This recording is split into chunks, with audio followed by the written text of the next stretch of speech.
What up, friends? I'm Lavender from Ohio, and ever since I was born, I've been physically attached to my sister Rose. Rose, we're live. Oh yeah, like, subscribe, blah, blah, blah. Can we go now? I have to pee. Anyway, growing up with a literal human conjoined to me was anything but normal. We had to have clothes made especially for our joint bodies and go to doctor appointments every month for health checkups. Everyone treated Rose and I like we were some kind of magical beings. Once when we were in the 5th grade, this girl came up to us at the playground, squealing. The two-headed creatures from my book are alive! Oh, thank you so much for saving the kingdom!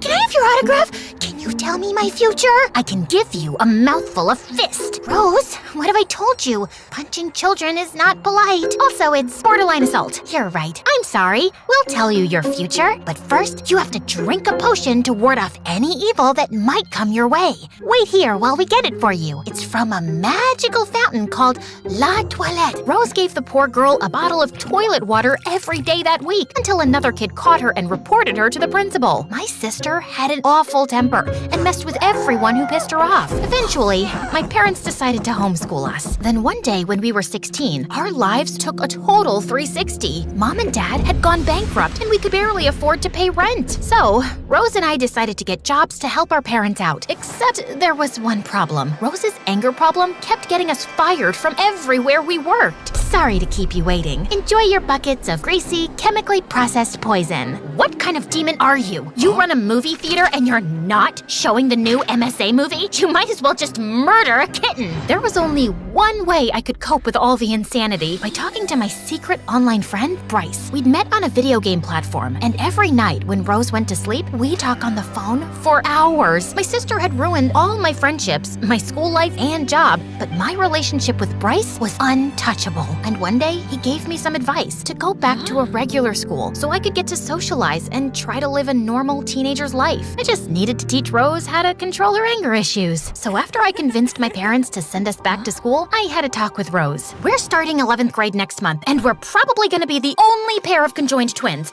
So unless we want to be the school freaks again, riding on a freak show train— wait, no, we never take the train. But if we want to go to a normal high school, you have to learn to control your psycho ways. Yeah. Why do you want to go back to real school anyway? Because I'm a 16-year-old girl with needs. I want a social life that's so busy, it'll make jealous witches scream while looking at my Instagram. I want to be like other teenage girls. You know, have friends, go to parties, cry into a pint of ice cream after a breakup in a bathrobe. Why can't I have that too, Rose? Rose seemed to take my speech seriously because when we entered high school the next day, she was actually on good behavior, even when kids inevitably stared, whispered, and pointed at us. But when lunchtime came, we got a wild shock in the cafeteria. Guess who? A weirdo with freakishly tiny hands. Uh-oh, wrong twin? Holy crud, it was Bryce. I recognized him from his Instagram photos, and boy, was he gorgeous in person. But what was he doing here? I'm so sorry, Lavender. I wanted to surprise you.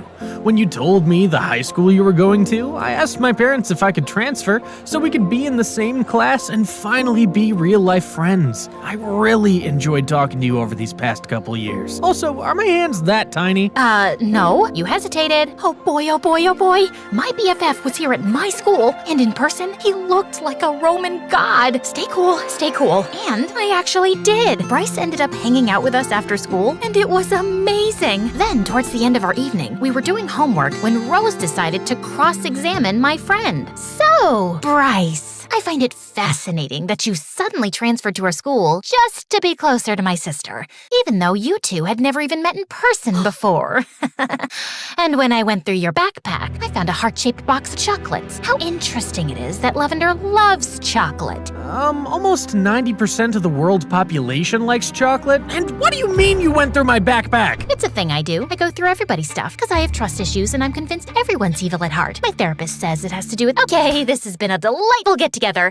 Bryce, I'll text you later. That night, I tried to go to sleep, but Rose wouldn't shut up about Bryce. She kept saying that he was shady and hiding something and that I should stay away from him. I didn't listen to her at first, but over the next couple of weeks, I wondered if my sister was onto something. While Bryce was handsome and sweet, he acted way different in person than online. He was constantly buying me expensive gifts and was always asking who I was texting and where I was going. It made me uncomfortable sometimes, but it was also flattering to have a gorgeous heartthrob be so into me. Plus, it was awesome for my popularity. So when Bryce eventually asked me out, I said yes. One day, Bryce invited us to dinner at his house so I could meet his parents. He lived in a pretty small apartment, and the furniture looked like it was falling apart, but his parents were really sweet, and everything seemed to be going well, until Bryce invited me to his room afterwards to hang out. That was when Rose pulled me aside. So, how are we gonna do this? Should I accidentally lock that creep in the closet while I search his room? Or maybe there's a way to make him mysteriously fall asleep? Can't you stop acting like a sociopath for one freaking minute? Just let me hang out with my boyfriend in peace. For the next couple hours, Bryce and I had a blast playing video games, checking out his comic books, and having deep conversations. He was so lovely, and more than anything, I wanted Rose to be wrong about him. Finally, Bryce passed out in front of his Xbox controller, and Rose insisted we dig up some dirt on him before leaving. We searched his room for evidence of anything suspicious, but just as we were gonna give up, Rose found a hidden folder, and when she opened it, my heart dropped. It was a restraining order. Well, look at that. Your boyfriend got a restraining order last year for stalking another girl. Everything makes so much sense now. Why a total stranger transferred to your school all of a sudden and immediately asked you out? I knew this guy was a sleazebag. This has to be some kind of mistake. I don't believe Bryce would do something like this, but Rose just told me I was in denial. And the next day, before I could even confront Bryce, she did the unthinkable. She brought a megaphone to school and made a huge announcement in the hallway. Attention, all ladies. You all know Lavender's mega hot boyfriend Bryce, that yummy smoke show you all wish you could date? Well, I have bad news. We discovered last night that Bryce is actually a criminal who got a restraining order for stalking. So consider this a warning before he puts any of you in danger. And for the record, you creep, this is also me telling you to stay away from me and my sister. Bryce just stood there, looking pale with shock, as everyone started staring at him and whispering. So Rose had been right all along. I had been such a naive idiot. I was just about to officially break up with Bryce when suddenly he walked over. How could you do this? Rose, these criminal records aren't what they look like. I've never stalked anyone. Well, according to your files, it looks like you did, which makes perfect sense since you immediately transferred to the same high school I was going to after I told you the name of it and asked me to be your girlfriend right away. I transferred to your school because I wanted a fresh start. Lavender, listen, I used to get bullied a lot at school. I was shy and awkward and didn't know how to interact with other kids. I also didn't always look like this. At one point, I had a crush on this girl and I tried flirting with her, but she wasn't interested, so I backed off. Though on the last day of school, she dropped this really expensive sweater on the floor and I wanted to bring it back to her.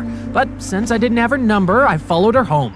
The second she saw me, she freaked out and accused me of stalking and harassing her before I got the chance to explain myself.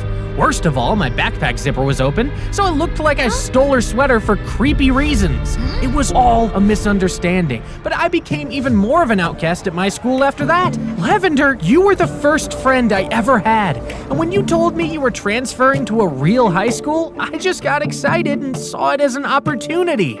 And yeah, I kind of had a crush on you, and I know I went over the top with the expensive gifts and stuff, but I never meant to make you uncomfortable. I just have never been good at talking to girls I like. I was speechless as Bryce told me all this. I had no idea he had suffered so much. I just threw my arms around him and started apologizing, begging him not to transfer schools again. But it was too late. Rose had already ruined his life here, even though she had just been trying to protect me. I was certain Bryce was going to break up with me. Days went by, and he didn't call or text or anything. Come on, how many times do I have to apologize? I know. We'll watch MSA together, but on YouTube, not on TikTok. I'm not letting you turn your brain to mush, sis. Thankfully, a few days later, Bryce came by and decided to give me a second chance since the criminal record drama hadn't been my fault. I thought everything was gonna work out, except it didn't. I couldn't hang out with my boyfriend for 2 seconds without him and Rose fighting. Bryce accused her of messing with his life. Rose argued that she'd just been trying to protect me, and there was a lot of name-calling. You're just jealous because Lavender can get a boyfriend and you can't. Maybe it's because of your awful personality, or the fact that you chew your food like a horse. At least I don't have biceps that look like photoshopped soccer balls. Seriously? Looking at your muscles gives me a stroke. Lavender, get up so I can make an important announcement. Who's that ugly dummy that my crazy sister loves? His hair's kinda crummy, his weird biceps hurt my tummy. He's little baby Satan from above. Enough with your freaking public announcements. Yeah, Rose's tabletop rap got us kicked out of the restaurant. And that night, after our movie date, Bryce and I had a difficult talk. I don't know how much longer I can do this. I'm not happy in this relationship anymore because of your sister.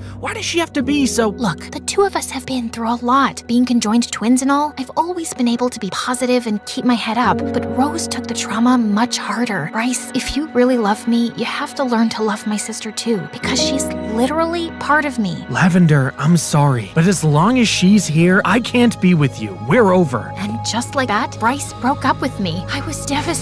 Once again, Rose had unintentionally ruined my relationship and my happiness, and I felt nothing but anger towards her. Then, several months later, things got worse. Rose and I started having serious health issues, and the doctors didn't know what to do. My parents had always been too scared to let us get the separation surgery, but as time passed, it was looking like we didn't have much of a choice. We had to take the risk. We were sitting in the hospital room an hour before our surgery when suddenly Rose started to cry. I immediately asked her what was wrong, but she was almost too upset to speak. Lavender, I am so sorry about everything I've done to you. For making Bryce leave you, for getting us kicked out of places because of my anger problems. You turned out so normal, while I turned out to be such a freaking train wreck. Rose, don't cry. This is why we're getting separated. We can finally live our own separate lives. But I don't want to get the surgery. I don't want anything to happen to you. It hurt me to see Rose so sad and scared, though when we finally got the surgery, the doctors were amazed by our quick recovery. And yeah, we each had to get a prosthetic leg, and it felt weird walking in my new solo body, but we felt healthier and happier than ever. We even got to do a news segment about our successful separation and make some money. Are you ready for your new life? Are you ready for a new boyfriend? Because that weirdo in the audience has been checking you out. Don't worry though, I won't wreck your love life this time.